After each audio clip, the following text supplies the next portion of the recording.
Hello again everyone, welcome back to another video on this wonderful platform we call the internet. Excuse me, I just had to yawn. So today we are talking about the recent lawsuit against Ubisoft that has popped up, I think, last week or maybe even the week before, so yeah, because it seems as if Ubisoft is catching almost nothing but L after L this year. And well, yeah. So yeah, this lawsuit came up against Ubisoft for shutting down The Crew, and also I think this stupid NFT cryptocurrency card game they released, which was also a shit show. But from the article I have here, it seems as if it's more so to do with The Crew. So yeah, I figured we'll take a read together. So it says here that Ubisoft facing a lawsuit over shutting down an always online game, that being The Crew. And then it says here 2 people in California have filed a lawsuit against Ubisoft after the company turned off servers for 2014's The Crew, an open world racing game released on PlayStation 4, Xbox One and PC, making it no longer possible to play the game. Launched in 2014 as an always online racing game with campaign and multiplayer. Fairly successful, which resulted in 2 sequels, number 2 and 3. Then in December they suddenly delisted it from digital stores, and then April this year they completely shut it down. Which means that even if you bought a physical copy of the game, you can no longer play it, which is a damn shame. And of course, now it says here 2 gamers in the US who weren't happy about this are filing a lawsuit against Ubisoft, and to be honest, rightfully so, especially after they, shut it down, didn't bother to give it an offline patch, such as what Polyphony did with GT Sport, which came out in 2017, and even went as far as to revoke our licenses, which we technically paid for.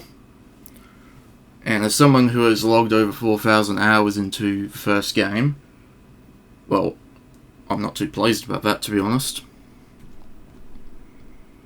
And it says here that the plaintiffs are seeking the court's approval to make it a class action lawsuit, which will allow other players who, played the game to get involved, seeking both monetary relief and damages for those impacted.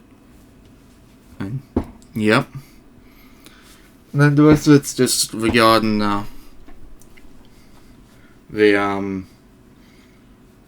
it's just a comparison about if you buy a pinball machine, then you can't play some of that, and then just regarding all the backlash that Ubisoft got from when they initially made this decision, and all the signature things for on change.org, I think it was. So yeah.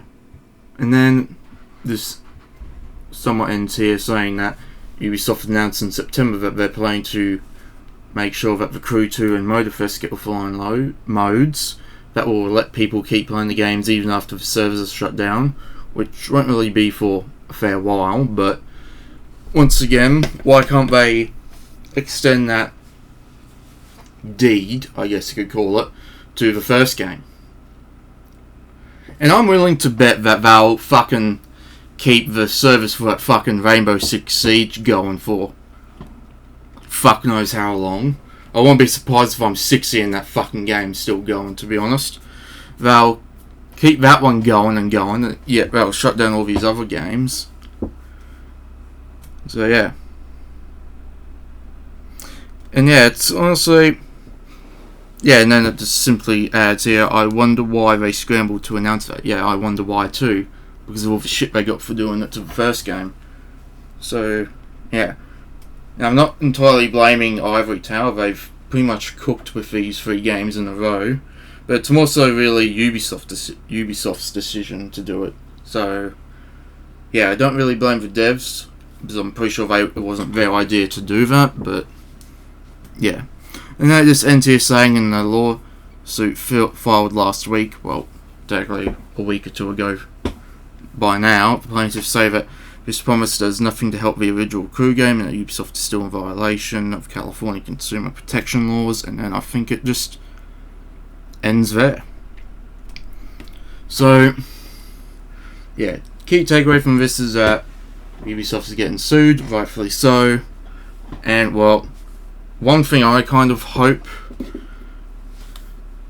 as an outcome for this is that they'll also extend that deed, quote unquote, to the first game and release an offline mode for that as well. That would be good, but unfortunately, don't really like the chances. Jesus Christ. Anywho though, thank you for watching. Feel free to like and subscribe if you want to stay tuned for more videos, and I'll see you in the next one.